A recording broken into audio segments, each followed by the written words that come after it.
Les agressions sexuelles, surtout en milieu scolaire, seraient liées à l'attitude des jeunes filles, leur tenue. Pourtant, la tenue vestimentaire d'une femme n'est en aucun cas un motif d'agression selon certains. Et pour soutenir leur argumentaire, ils avancent qu'une jupe n'est pas une invitation, pas plus qu'un décolleté n'est pas une incitation. C'est une fausse excuse dangereuse qui tend à normaliser le viol et à en amoindrir la gravité, renchérissent-ils. Alors viennent les interrogations du genre, le lien entre tenue vestimentaire et viol est-il bien réel? Comment la tenue d'une fille ou d'une femme peut conduire à son agression? Quel est le rôle des parents et de l'école surtout dans la gestion de ces situations? Mesdames, Messieurs, la tenue légère en milieu scolaire est-elle cause d'agression sexuelle? C'est bien sûr de ce thème que nous allons parler ce matin. Et pour en discuter, je reçois pour vous Toussaint Sagofanou. Bonjour. Bonjour mon cher ami et bonjour à tous les téléspectateurs. Alors je rappelle que vous êtes enseignant à la retraite. Merci de répondre à notre invitation. C'est moi qui vous remercie. En face de vous, c'est Yaouvi Sika, artiste plasticienne. Elle est donc sur ce plateau avec double casquette, d'abord femme et puis après le regard de la culture. Merci d'être là. Bonjour. Alors je commence donc par vous, Yaouvi Sika, tenue vestimentaire et agression sexuelle. Est-ce que vous pensez qu'il y a effectivement un lien? Absolument pas. Ah bon? Non. Parce que déjà, vous avez dit dans votre intitulé, ça normalise ou le viol. Oui. Ce sont des mots qui, pour moi, m'arrachent l'oreille, comme je dirais, parce que le viol est une barbarie. Le viol n'a pas d'excuse et celui qui le commet, c'est le bourreau. Un lien avec la tenue vestimentaire, je n'en vois strictement aucun. Ça provoque l'homme, disent-ils. L'homme n'a-t-il pas une éducation? Faut-il si peu pour qu'un homme trouve une excuse? Mais c'est une excuse parce que vous savez, plusieurs viols commis sont la plupart du temps commis sur des femmes qui sont habillées de manière normale, en jean ou t-shirt. C'est ce qu'il y a de plus répandu et non par rapport aux tenues. Donc il n'y a pas de lien et c'est une excuse de toute manière à vouloir banaliser et amoindrir ce que c'est le viol. Alors que le viol est vraiment une barbarie. Toussaint Sagofanou, ce qui a suscité d'ailleurs cette émission, c'est le tollé qu'a suscité un communiqué du ministère malgache de l'éducation, et le ministère qui s'est rebuffé rapidement, qui a estimé que ce n'est pas lui qui a posté le message, qui rappelle donc aux jeunes filles et aux femmes, surtout en milieu scolaire, qu'elles doivent s'habiller de façon décente. Est-ce que vous, en tant qu'enseignant, vous pensez qu'une autorité ne peut pas parler de la sorte? D'abord, je voudrais vous dire qu'un homme normal, bien équilibré, qui possède tous ses sens et qui est bien éduqué et qui est formé pour former, ne peut jamais agresser une fille, même s'il la voit nue. Là, vous parlez du personnel enseignant. Du personnel enseignant. Mais entre élèves. Même entre élèves. Un élève qui est venu pour étudier, qui sait qu'il a des responsables, qui sait qu'il a des autorités, qu'il y a un règlement intérieur qui punit un certain nombre d'actes, il peut être intéressé, il peut se sentir dans sa chair perturbé sexuellement, avoir envie. Mais agresser, c'est bestial, c'est animal. Je peux dire, à cause de la tenue de cette femme, elle m'excite, elle me séduit. À la sortie, je vais l'aborder. Mais je l'aborde calmement, si c'était le cas. Encore que là, nous ne sommes pas dans le domaine de comment faire la cour, comment... bon. Mais un homme normal, équilibré, bien éduqué, formateur, ne peut jamais, sous prétexte qu'une fille a porté une robe trop courte ou bien une jupe trop courte, l'agresser. Ou bien sous prétexte qu'elle a exposé ses seins, l'agresser. La seule chose qu'il pourrait dire pour justement... comment dirais-je, cacher ses sentiments, les estomper, c'est « mademoiselle, habillez-vous correctement ». C'est quoi ça? Lorsqu'il va l'agresser verbalement comme ça, pour qu'elle sente que ça ne se fait pas ici, là, il aura été un homme correct. Maintenant, lorsqu'on dit de façon officielle, publiquement, de façon étatique, les filles doivent changer de comportement vestimentaire, je crois que ça répond à la culture dans laquelle nous sommes. Parce que les Africains en général, les Béninois en particulier, et singulièrement les Malgaches dont vous parlez, nous avons l'habitude de toujours copier ce qui vient d'ailleurs, quels que soient les travers que cela expose. peu importe ce que notre tradition, notre culture nous enseigne. C'est ça qui nous dénature et qui fait que nous perdons notre identité. Parce que la vraie femme, ce n'est pas celle qui expose sa nudité au bord de la rue. Quand vous voyez une femme nue ou bien mal habillée, excusez-moi d'être un peu rigoureux, une femme habillée de cette façon, de deux choses l'une. Soit c'est une prostituée qui ne dit pas son nom, ou bien elle est malade mentalement. Parce que la nudité d'une femme, c'est absolument sacré. Absolument sacré. Et c'est pour une seule personne, l'homme qui a dépensé pour l'épouser, pour la doter, et qui dit « je t'aime ». À qui elle a dit « je t'aime aussi, chérie ». Les deux, là, seuls, doivent voir leur nudité. Mais la femme qui s'habille avec la jupe, qui ne lui permet même pas de faire le moindre geste, non, elle est prisonnière de cette mauvaise mode qu'elle s'est appliquée, et puis prisonnière de tous les mauvais regards. Alors, Janvier Sika, voilà donc le regard de l'enseignant sur la question, la tenue vestimentaire en milieu éducatif. On estime que ça ne devrait pas être source d'agression, mais c'est le constat qui est fait. 11% des viols liés donc à la tenue vestimentaire quand même. Est-ce que c'est réellement lié à la tenue? Je ne sais pas. Il y a quelque chose qui a été dit qui est très important. Après, c'est vrai que chez moi, ça va être plus nuancé. Je suis multiculturelle, donc j'ai grandi ici, mais j'ai vécu aussi. J'ai grandi aussi ailleurs. Donc, dans nos tenues, ce qui peut paraître être une norme ici ne l'est pas forcément de l'autre côté. Je suis une femme, j'ai été élève, j'étais très sportive. Donc, être en short t-shirt, ça a été toute mon enfance comme ça, parce que je suis une grande sportive. D'un côté, on trouvait que le short n'était pas adapté à la fille. En même temps, pour faire du sport, je trouve que c'est ce qui est adapté. Et de l'autre côté, c'était une norme. Récemment, j'étais dans une école où on n'a pas de tenue spéciale à l'école. Un uniforme. Donc, les filles s'habillent un peu comme elles veulent. Je vous avoue qu'en tant que femme, et maman surtout, de voir des jeunes filles de 12 ans qui portaient des mini-jupes, mais ces mini-jupes, avec le string qui dépasse un peu, et des t-shirts où on voit tout le ventre. J'avoue que de manière instinctive, j'ai dit « Hé, jeune fille, viens ici ». Ça, c'est mon côté béninois. Je suis maman, donc tous les enfants sont mes enfants.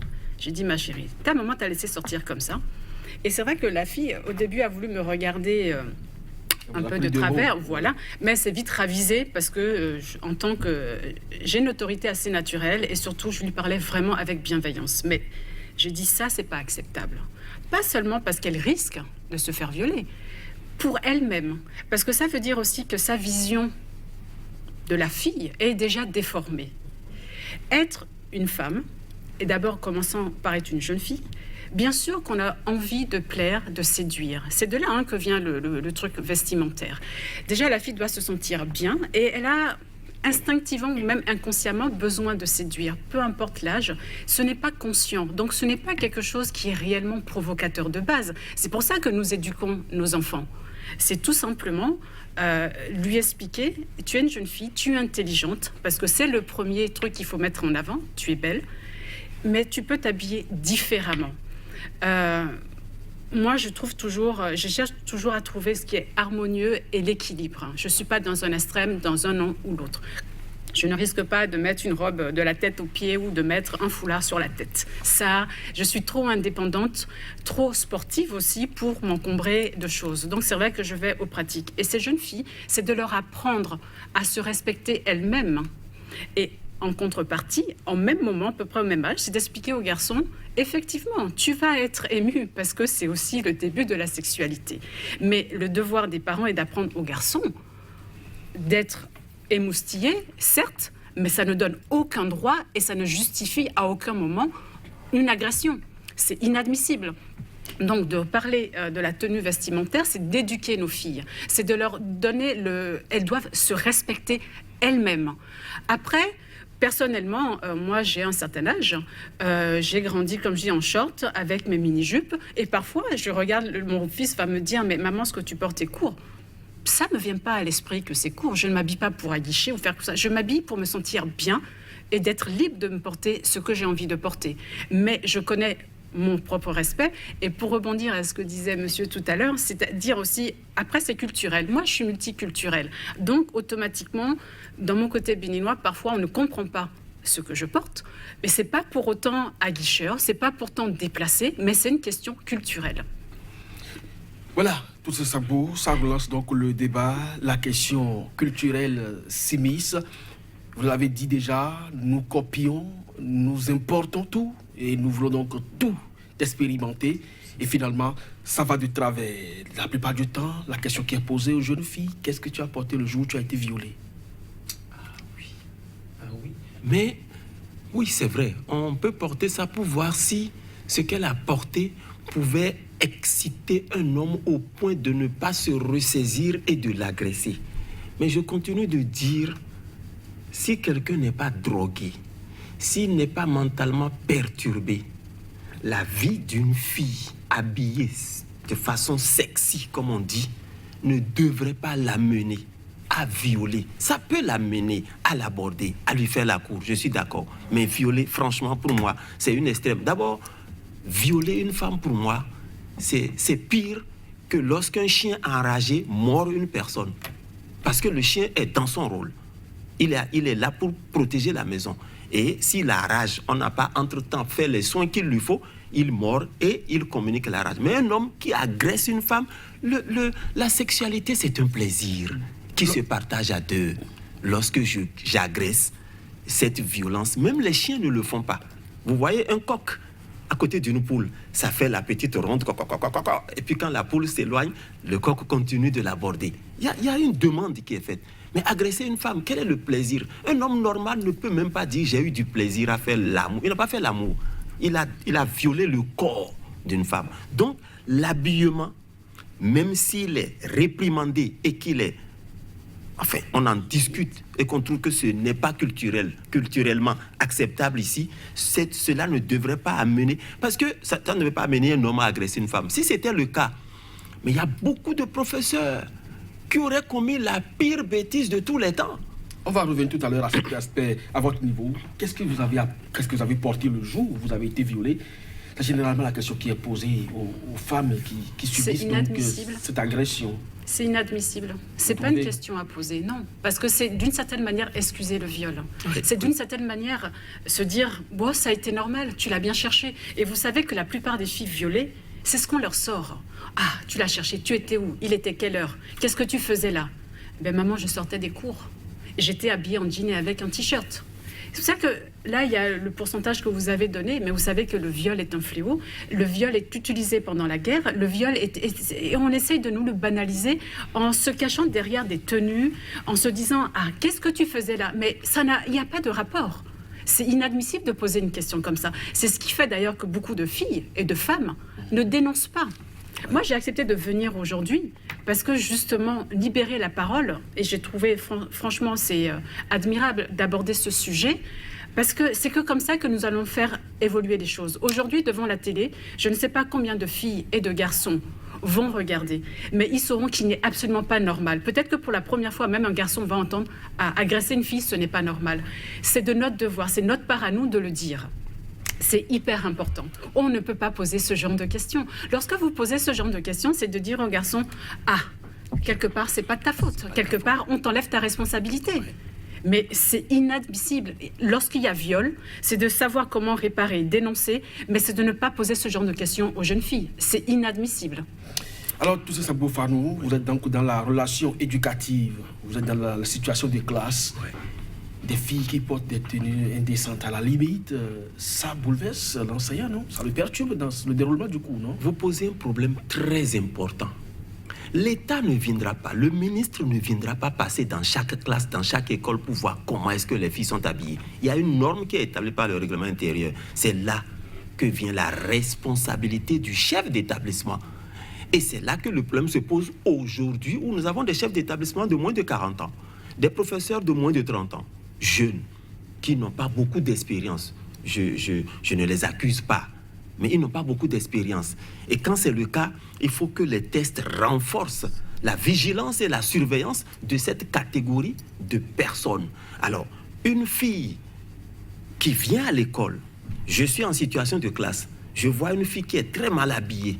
La première réaction, pour éviter de perturber ma personne et de perturber les élèves aussi, parce que les élèves aussi sont des garçons, c'est des humains. Ils vont voir ça, ils vont commencer à loucher là-bas, et puis de temps en temps, ils sont perturbés, ils sont distraits. La première réaction du professeur, c'est de renvoyer cette fille-là à la surveillance générale, pour que les surveillants lui indiquent la conduite à tenir.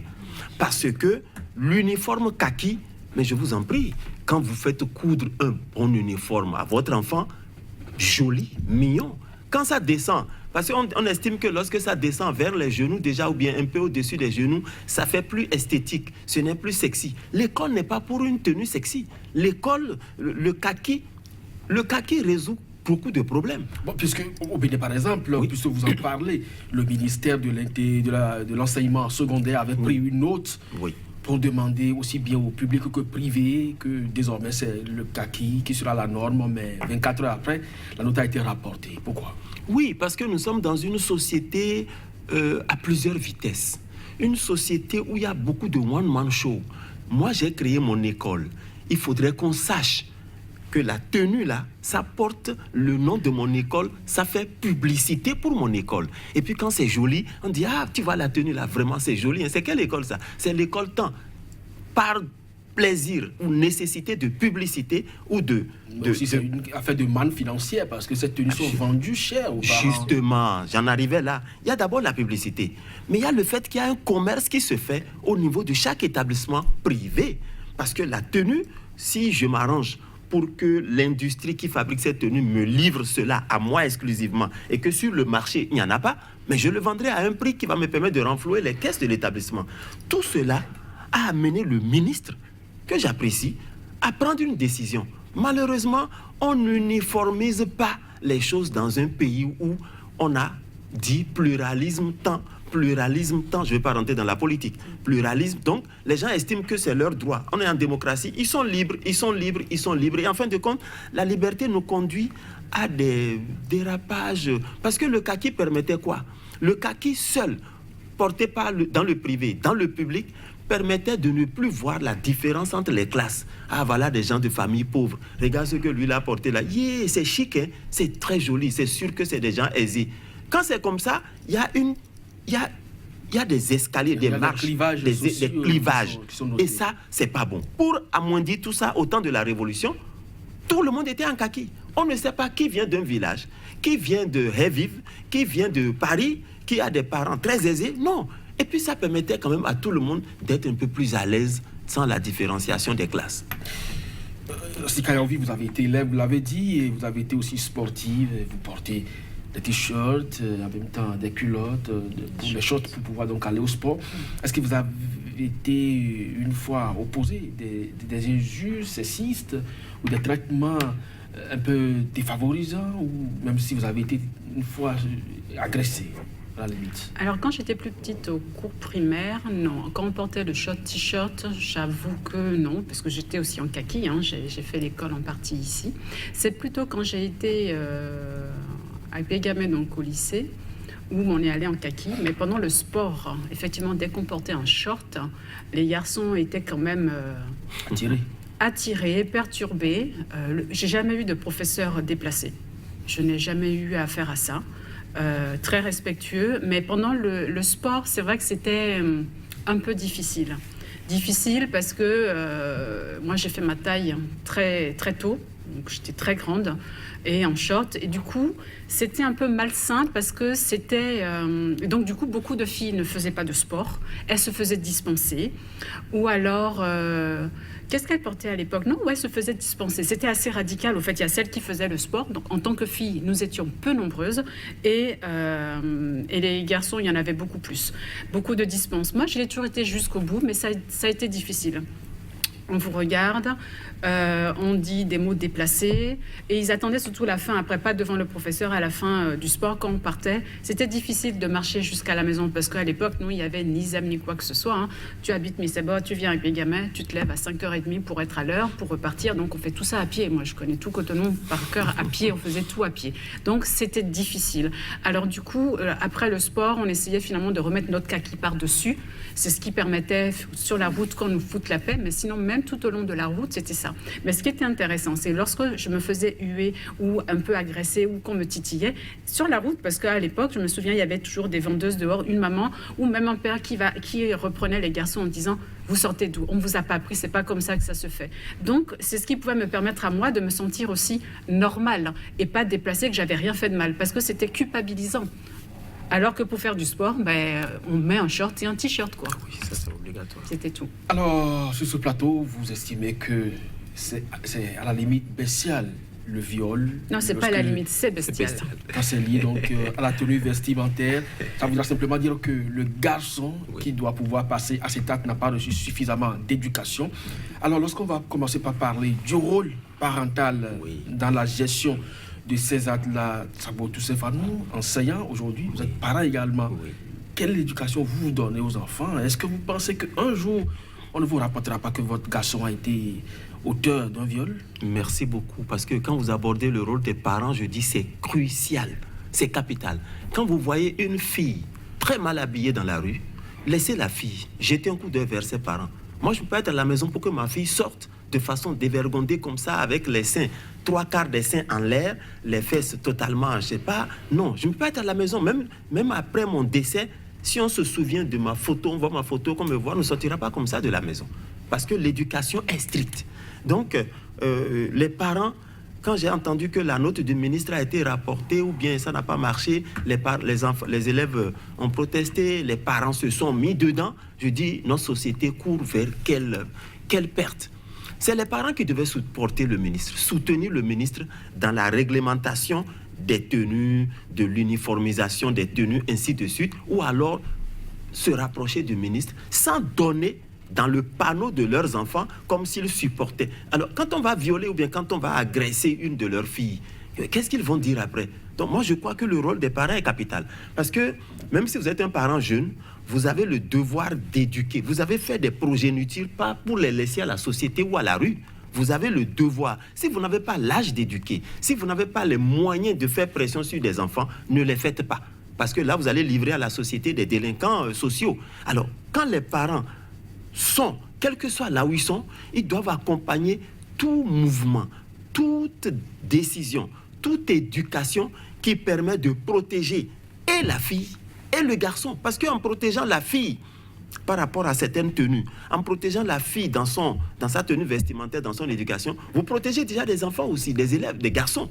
C'est automatique. Parce que le garçon qui ne voit plus le corps de la fille, qui n'est plus excité, perturbé, il a le temps maintenant de se consacrer à ses études et de tenir la fille pour camarade de classe, amie, enfin amie d'enfance et non copine de demain ou bien partenaire sexuel. Donc les parents ont un rôle important à jouer. Et il faut parler, il faut parler. C'est pour cela que quand vous m'invitez pour ce genre d'émission, quelles que soient mes occupations, je saute sur l'occasion. Parce que je me dis, même si 2 ou 3 personnes sur des milliers qui vont suivre ça se disent, mais c'est vrai ce que les gens disent là, on aurait déjà gagné quelque chose. Donc les parents ont un rôle capital à jouer, ils ne doivent pas se dérober à leurs tâches. Sikayaoui, vous l'avez déjà dit, vous avez relevé une fille que vous avez trouvée en tout cas dans une condition qui n'est pas quand même acceptable dans un milieu éducatif.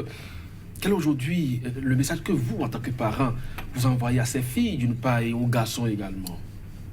Alors, ce n'était pas seulement indécent pour le milieu scolaire, c'est indécent pour une jeune fille.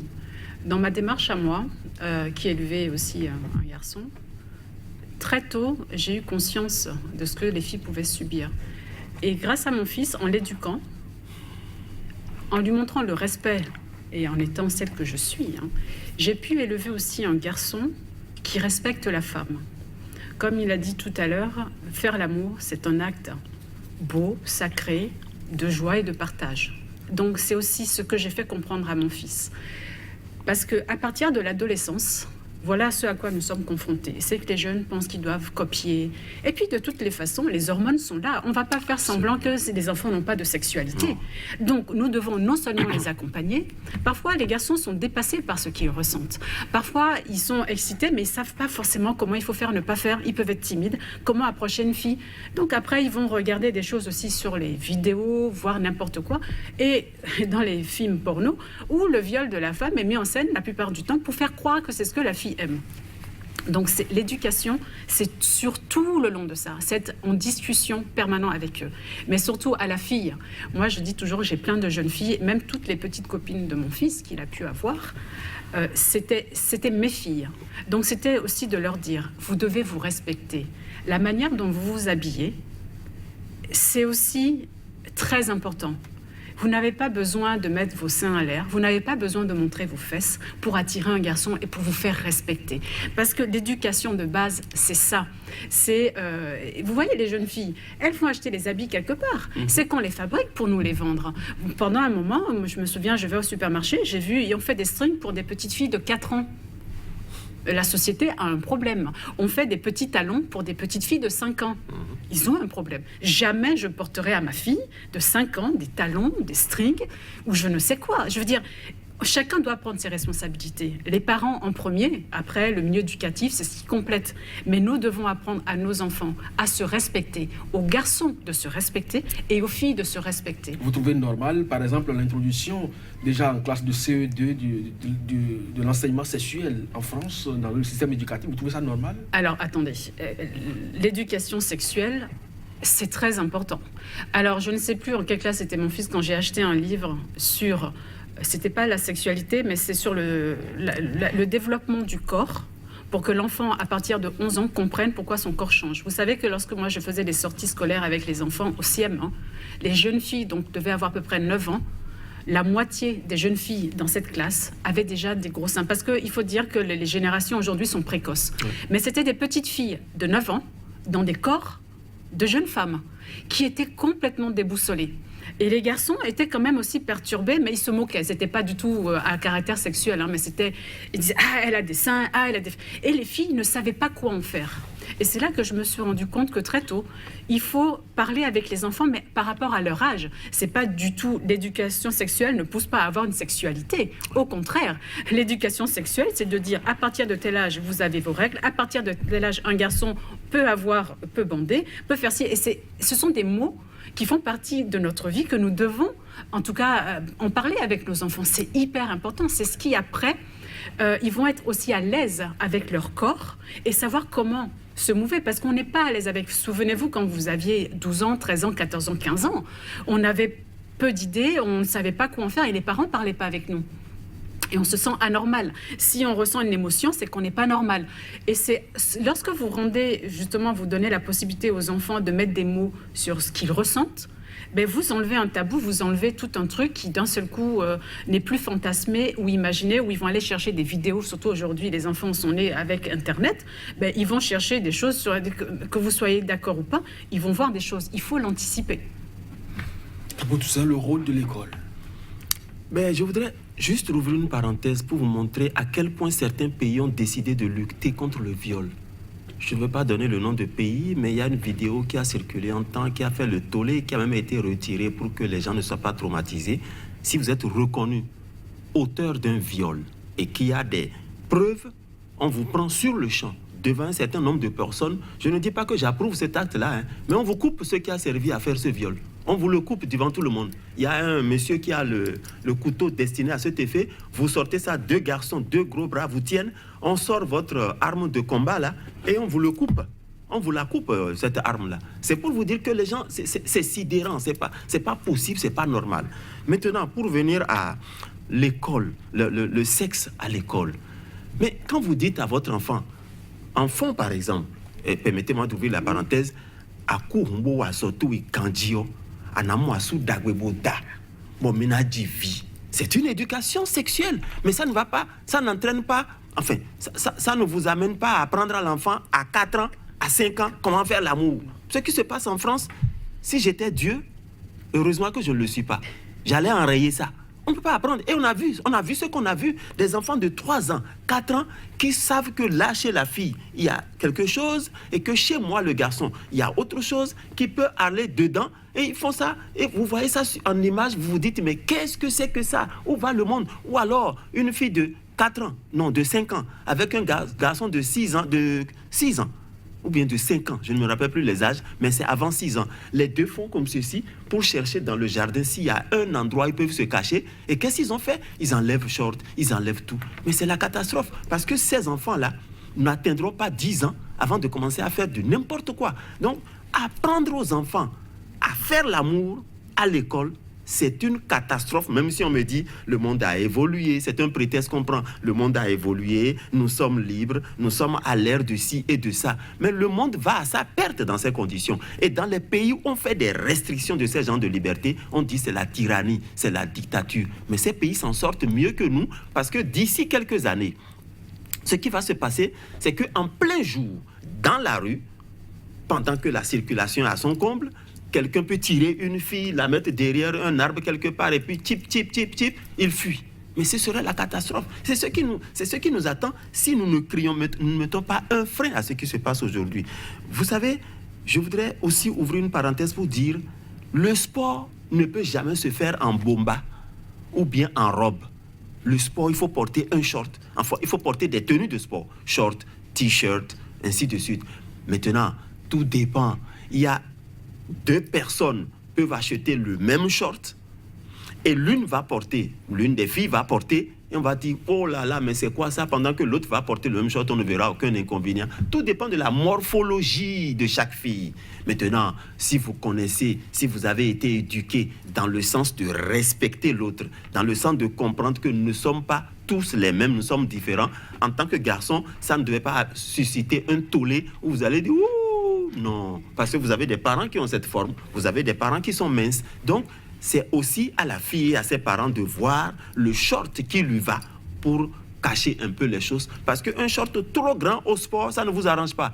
Un bomba ou bien un t-shirt volumineux, ça ne vous arrange pas. Quelque chose qui est presque juste au corps. Mais cela ne devait pas poser de problème que quelqu'un porte, une fille porte short ou bien qu'une fille porte pantalon. C'est vrai, je ne suis pas contre, je ne suis pas pour qu'on me dise qu'aujourd'hui, au 21e siècle, les femmes ne doivent pas porter pantalon parce que sinon, l'essentiel c'est qu'elles portent, parce qu'il y a des femmes qui sont superbement mignonnes en pantalon, mieux même en campagne. Donc tout dépend de la façon dont on lui coud son pantalon, de la façon dont elle porte son pantalon. Quand on a des rondeurs, on porte le pantalon, mais on porte une chemise un peu plus longue pour cacher un peu le bagage arrière ou bien le bagage avant, ainsi de suite. Donc tout dépend de ce qu'on y met, de comment on s'y prend. J'aurais voulu rebondir juste sur une chose. Tout à l'heure, vous avez dit... L'aspect éducatif. Alors non, du tout. Au fait, moi, j'étais même pas au courant pour l'éducation sexuelle des enfants de 4-5 ans. Enfin, oui, au primaire. Sincèrement, moi, j'étais pas au courant en France. Je suis aussi française, mais sincèrement, j'en étais pas au courant. Il y a eu même des protestations. Je pense que c'est un âge un peu précoce. Mais au-delà de ça, vous savez qu'ici, au Bénin, il y a quand même quelque chose qui existe, parce que je rebondis, parce qu'on parle de viol, et moi j'aimerais quand même finalement en parler. Vous savez, toutes les petites filles entre 8 ans et 11 ans, qui sont les petites vendeuses, sont abusées la plupart du temps par les gardiens, par ceux qui les attirent en pleine journée et qui les violent, ou soit par attouchement ou acte en même temps. Ces petites filles n'ont même pas ne savent pas à qui en parler. Mais malgré que ça ne fasse pas partie, en tout cas l'éducation sexuelle des enfants de 5 ans ne fasse pas partie de notre société, ça existe, ces viols de gamines qui sont les petites vendeuses dans notre pays ici. Je l'ai vu quand j'étais petite fille ici, parce que je suis arrivée au Bénin, j'avais 6 ans. J'ai vu ça toute mon enfance et encore aujourd'hui, ça existe. Donc, je ne sais pas du tout parfois ce qu'on peut mettre en relation ou pas. Je pense que l'éducation à la maison par les parents et complétée aussi par l'école reste indispensable. Mais surtout, comme il a dit tout à l'heure, cette émission est importante parce qu'il est temps de dire haut et fort que le viol est une barbarie. Le viol, il n'y a aucune excuse, ni vestimentaire, ni quoi que ce soit qui peut l'excuser. Donc vous voyez qu'on ne peut pas mettre toujours en rapport, et la plupart du temps ce n'est jamais le cas, la tenue de la fille par rapport au viol. C'est juste un acte où on veut détruire, on veut lui voler son humanité, où on veut... je ne sais pas quel est leur problème dans leur tête, mais ces hommes qui violent nos petites filles dans nos rues, qui existent encore aujourd'hui, il y a un problème. Et pourtant, nous ne sommes pas dans une société où nous apprenons l'éducation sexuelle à l'âge de 5 ans. Alors, comment peut-on alors empêcher, ou du moins apprendre aux hommes à respecter les femmes, plutôt qu'à empêcher les femmes de vivre librement? Je pense que c'est vraiment une éducation de base. Et ce genre d'émission devrait exister encore plus. Vous savez, il y a des hommes pour qui ils pensent que le viol est normal. C'est-à-dire que du moment où ils ont une envie, c'est bestial, ben ils se servent. Et la femme, à ce moment-là, n'est plus une femme, c'est un objet qu'ils vont s'approprier. Mais nous devons aussi apprendre à nos filles non seulement à se protéger, mais aussi à dénoncer, à parler. Parce que c'est la parole qui va nous libérer. Le silence nous a tués. Est-ce que la société le permet ? Eh bien, nous allons, justement, le changement, c'est ça. Il va falloir maintenant parler. Vous savez, le silence, et en plus, dans notre société béninoise, Nabeme, on se tait, on ne dit pas. Maïdo, mais il ne faut pas dire. Ça, nous devons sortir de ça. Nous devons le dire. Nous devons. Le mot dénoncer peut paraître des fois péjoratif, mais je pense qu'il faut libérer la parole. Si, vous savez, tous les enfants ou les filles qui subissent même un attouchement que physique, qui n'est pas encore dans l'acte, parce que même toucher quelqu'un qui ne vous l'a pas permis, ça reste un viol. Déjà, le dire, ça va limiter. Apprendre à nos enfants à parler, mais c'est à nous aussi, les parents, d'être vigilants. Moi, j'ai toujours appris à mon fils non seulement à respecter la fille, à se respecter lui-même, mais je lui ai aussi toujours dit, parce que vous savez que les viols ne concernent pas toujours que les femmes, ça existe aussi pour les petits garçons ou les jeunes garçons, ça existe, que ce soit violé par un homme ou une femme. Mais de leur dire, ton corps t'appartient, tu dois le respecter. Et personne d'autre autour de toi n'a le droit de se l'approprier, de le torturer ou d'en faire quoi que ce soit. L'éducation, elle doit être donnée autant aux filles qu'aux garçons. Et c'est à partir de là que les choses vont réellement changer. Vous savez, lorsque vous apprenez à un garçon à se respecter, automatiquement, il saura aussi respecter l'autre en face. Et le respect de tout un chacun, c'est la base. Quand vous reconnaissez le droit à l'autre de vivre en pleine dignité, d'avoir les mêmes droits que vous, c'est ce qui change la base. Mais il y a des hommes qui pensent que les femmes n'ont pas les mêmes droits que les hommes. Il y a des hommes qui pensent que la femme, elle est faite juste pour leur plaisir, ou mettre des enfants au monde. Mais je dis, mais vous vous rendez compte de l'énormité de votre vision, parce que justement, si la femme donne la vie, c'est quelque chose que vous devez respecter. Elle vous a donné la vie. Et à partir de là, je pense qu'on parlera essentiellement d'éducation et de respect. Et je pense que sincèrement, c'est comme ça que les choses évolueront et changeront. Le regard de la société, tout ça, tous ces fanous. Oui, la société a un rôle primordial à jouer si elle estime quelle est la société dans laquelle nous évoluons tous. Parce qu'il n'y a pas une société à part pour les autres et une autre à part pour moi. Même si aujourd'hui, par exemple, j'ai 80 ans et que je me sens partant, mes enfants n'ont pas 80 ans. Ils vont vivre dans cette société. Il vaut mieux faire en sorte que la société comprenne que l'éducation doit partir de là. Je voudrais vous dire, autant on célèbre la journée de la femme, qui parfois s'étend sur des jours, près d'une semaine, autant il faut célébrer des thèmes comme celui-ci-là, pour en faire des débats et que cela soit sur toutes les ondes. Ce n'est pas seulement à Sika TV qu'on doit faire ça, parce que ce n'est pas l'affaire de Sika TV seul. Sika TV prend une initiative louable. Il faudrait qu'on lui emboîte le pas pour que des gens qui ratent ici puissent rattraper ça ailleurs, ainsi de suite, et qu'on se dise, mais ça devient sérieux. Parce que la répétition est pédagogique. Plus on en parle, plus les gens seront obligés d'attendre pour dire, mais ça devient sérieux cette affaire. Toutes les ondes en ont parlé, et ça c'est très important. Tout comme on a des lois qui interdisent à la police de rançonner les gens sur la route. Vous voyez aujourd'hui combien les chauffeurs se réjouissent quand vous prenez un taxi pour aller au nord ou bien pour aller à Bomé, quand vous entendez le chauffeur parler, il est tellement à l'aise. Parce que la loi interdit qu'il y ait ci et ça. Pourquoi la loi n'interdirait pas aussi, avec des sanctions immenses à l'appui, le cas de viol? Et c'est vrai qu'à l'école, il y a des lois pour le harcèlement sexuel. Encore que là, chez nous au Bénin, les écrits sont magnifiques. Mais la pratique n'est pas toujours ça. Tout le monde a peur. Ah, et quand oui, attention, mais Léa. Et puis dès qu'on commence comme ça, là, il y a du laisser aller, il y a un peu de tout. Si la loi s'applique par un homme qui n'a pas besoin de popularité et qui a sa rigueur, je vous assure, moi j'étais à 1000 lieues de penser qu'un jour, on circulerait sur des centaines de kilomètres sans un seul policier dans ce pays en train de demander. De la même façon, mais il faut mettre l'accent sur l'éducation de nos filles à l'école pour la société de demain. Ce dont on parle, ce n'est pas forcément aujourd'hui qu'on aura les retombées. C'est demain pour qu'il y ait une société merveilleuse. Je crois, monsieur le journaliste, c'est parce qu'on vous a appris que le travail est libérateur, que vous vous êtes acharné et on vous a mis dans la tête, il ne faut pas être oisif, il ne faut pas aller dans les ghettos, il faut travailler pour être bien, nourrir ses parents. Vous avez ingurgité ça, vous l'avez intériorisé. Aujourd'hui, vous êtes là, vous faites la fierté, non seulement de vos parents, mais de la société. Pourquoi ne pas commencer à inculquer ça aussi aux élèves dès le bas âge, avec des sachants, des gens qui ont une éducation de taille. Pas des jeunes gens qui viennent comme des transitaires du système éducatif. Bon, je suis là en attendant, dès que moi j'aurai mieux et ailleurs, je vais partir. Non, il faut des gens formés pour éduquer, formés pour la tâche là, jusqu'au soir de leur vie. Là, ils vont inculquer des très bonnes choses. La société doit soutenir toutes les initiatives allant dans l'éducation de nos enfants, même si moi, je n'ai pas un seul enfant, je n'ai pas pu procréer. Les enfants de notre société sont mes enfants. Je dois soutenir ces initiatives pour que demain, on soit vraiment en paix. Une société qui s'individualise davantage, Yanvisika, est-ce que vous pensez que cette vision des choses est la meilleure? Oui, bien sûr. Je pense que l'éducation, autant des filles que des garçons. Moi, je suis l'aînée de 13 filles, mais j'ai aussi eu un enfant.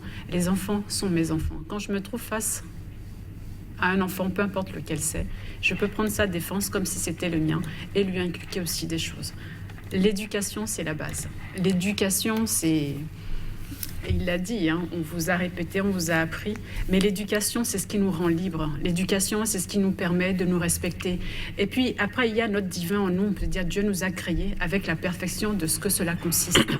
Et il ne nous a pas créés pour qu'on se tape dessus, qu'on prenne la chose de l'autre. Vous savez, le viol, quand je dis que c'est barbare, c'est voler l'humanité de l'autre. C'est lui prendre quelque chose de tellement précieux. Ça vous fait tellement mal parce que vous êtes femme. Oui, parce que je suis femme, parce que j'ai assisté à beaucoup de choses.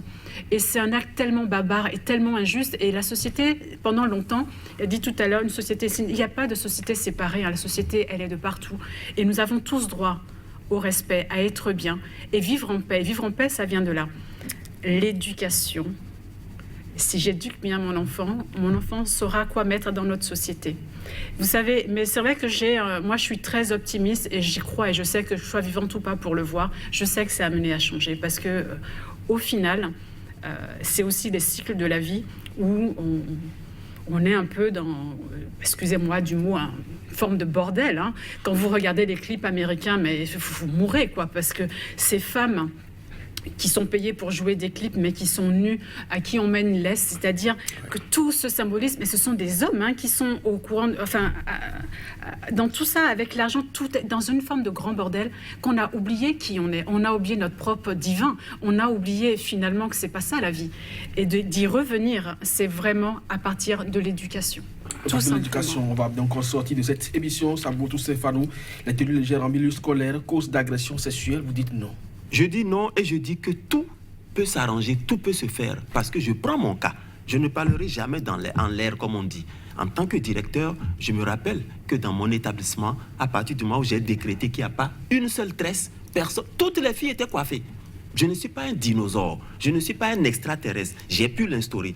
Quand j'ai dit aucun portable et que j'ai pris des portables que j'ai brûlés au drapeau, plus jamais de portable. Et je n'ai jamais été convoqué en justice pour avoir fait ça. Quand j'ai dit par exemple que les filles, les tenues, ceci, cela, c'est au drapeau. Les lundis au drapeau, on fait le contrôle. Si on a pu régler des problèmes comme ça, tout dépend de la personnalité de celui qui est là et qui veut vraiment faire les choses en bien. Il ne faut pas se dire, en tout cas, moi, je suis directeur, je viens faire mon boulot dans mon bureau et puis je m'en vais. Non, nous sommes concernés. Toutes les filles et tous les garçons d'un établissement sont mes enfants et j'ai besoin qu'on leur dise pour que demain, on me dise, ah, monsieur le directeur, franchement, il est ceci, il est cela. Alors, merci donc à vous, Yanvisika, vous êtes artiste. Quel message vous véhiculez à ce niveau, par exemple, pour dénoncer le fait? Par exemple, dans la plupart de mes œuvres, je rends hommage aux femmes, pour qu'elles puissent s'aimer elles-mêmes, pour qu'elles puissent se respecter. Et automatiquement, après, l'image qu'elles vont donner d'elles-mêmes par rapport aux hommes change. Et lorsque les hommes voient aussi mon travail, il peut y avoir de la grâce, de la beauté, mais c'est vraiment pour rappeler à chaque fois le sacré de la femme, le sacré de ce que nous avons en nous. Mais lorsque je dis qu'il y a le sacré de la femme, c'est le sacré de l'homme en même temps. C'est indissociable. Dieu nous a créés comme ça. Le jour et la nuit, on est indissociables. Donc c'est ensemble que nous allons faire les choses. Dans le respect mutuel. À chacun et à tous, merci de nous avoir suivis. C'était votre émission Ici et Ailleurs, consacrée donc à la tenue vestimentaire des élèves en milieu scolaire qui, selon nos invités, ne sont pas source de violence ou d'agression. À chacun et à tous, donc le débat reste ouvert. Vos contributions sont attendues donc pour parfaire ce travail qui est enclenché et qui concerne d'ailleurs toutes les sociétés. Attention, les multicultures aussi influencent le fait. Bon après-midi à chacun et à tous. Merci de nous avoir suivis.